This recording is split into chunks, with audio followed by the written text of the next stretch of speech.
மருமகனே. மருமகனா? ஆமா, நீங்க தானே என் மருமகன். அத்தை, உங்களுக்கு உடம்பு சரியில்லைன்னு நினைக்கிறேன். மாப்பிளைக்கு எப்பவுமே காமெடி தான். சொல்லுங்க அத்தை, என்ன விஷயம்? சமைக்கணுமா இல்ல பாத்திரம் கழுவணுமா? இல்லப்பா, உனக்கு பிடிச்ச மட்டன் பிரியாணி செஞ்சு வச்சிருக்கேன், சீக்கிரம் வாப்பா. என்ன அத்தை, அன்னைக்கு ஓசி சோறுன்னு சொன்னீங்க, இன்னைக்கு நீங்களே சமைக்கிறீங்க. அதெல்லாம் சும்மா தமாஷுக்கு சொன்னதுப்பா.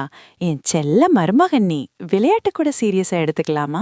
அப்போ என் 10 ரூபாய் டீ காசு, இத வச்சு டீ குடிச்சிட்டு என் ரூம பெருக்குன்னு அன்னைக்கு பேசுனீங்களே. சாரிப்பா, அந்த 50 கோடி என் அக்கவுண்ட்ல வந்ததும் எனக்கு கையே நடுங்குது, ஒண்ணுமே புரியல. 50 கோடிய பார்த்து கை நடுங்குதா, இல்ல என் விரல்ல இருக்கிற புலி மோதிரத்தை பார்த்து நடுங்குதா? சர்வா, இனிமே நீங்க தான் இந்த வீட்டு ராஜா. நான் வேணும்னா உங்களுக்கு கால் அமுக்கி விடட்டுமா? வேணாத்த, அந்த வேலையை தீரஜ் கிட்ட கொடுங்க. அவன் இப்போ வேலை இல்லாம தான் இருக்கான். தீரஜ் இப்போ நம்ம வீட்டு வாசல்ல தான் நிக்கிறான். செக்யூரிட்டி கிட்ட சொல்லி உள்ள விட சொல்லவா? அவனை உள்ள விடாதீங்க அத்தை. அவன் கையில ஒரு மாப் கொடுத்து நம்ம வீட்டு வாசலை துடைக்க சொல்லுங்க.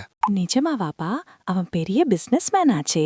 அவன் இப்போ 0 மேன் அத்தை. அவன் கம்பெனி ஷேர்ஸ் எல்லாம் இப்போ என் பாக்கெட்ல. அவன் வாசலை தொடச்சாதான் அவனுக்கு நைட்டு ஒரு வடை கிடைக்கும்னு சொல்லுங்க. ஆமாப்பா, அவன் அன்னைக்கு உன்னை பாத்திரம் தேய்க்கிற பயலேன்னு சொன்னான்ல, இப்ப அவன் பாத்திரம் தேய்க்கட்டும். அதான் கரெக்ட். அப்புறம் அத்தை, வேதிகா வந்தா சர்வா இன்னும் வரலன்னு சொல்லிடுங்க. நான் ஒரு முக்கியமான மீட்டிங்ல இருக்கேன். சரிப்பா, நீங்க என்ன சொன்னாலும் இந்த அத்தை கேட்பேன். ஆமா, அந்த தீரஜ் அழுறாப்பா. சர்வா கால்ல விழுந்து மன்னிப்பு கேட்கணும்னு சொல்றான். அவன் விழுறதுக்கு என் கால்ல இடம் இல்ல அத்தை. அவன் வேணும்னா நம்ம வீட்டு கார் டயர்ல விழுந்து மன்னிப்பு கேட்கட்டும். செம்மப்பா, அப்படியே செஞ்சிடலாம். இனிமே தீரஜ் நம்ம வீட்டு வேலைக்காரன், நீங்க இந்த வீட்டு மகாராஜா.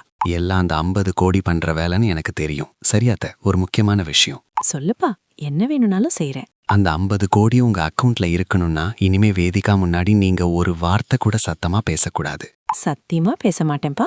அவளை மகாலட்சுமி மாதிரி பாத்துப்பேன். அப்படி இருந்தா சந்தோஷம். இல்லனா அந்த 50 கோடி வந்த வேகத்திலேயே திரும்பி போயிடும். அப்புறம் பழையபடி 10 ரூபாய் டீக்கு நீங்க தான் அலையணும். ஐயையோ வேணாம்ப்பா, நீ சொன்னபடியே கேக்குறேன். இனிமே நீங்க தான் இந்த வீட்டுக்கு பாஸ்.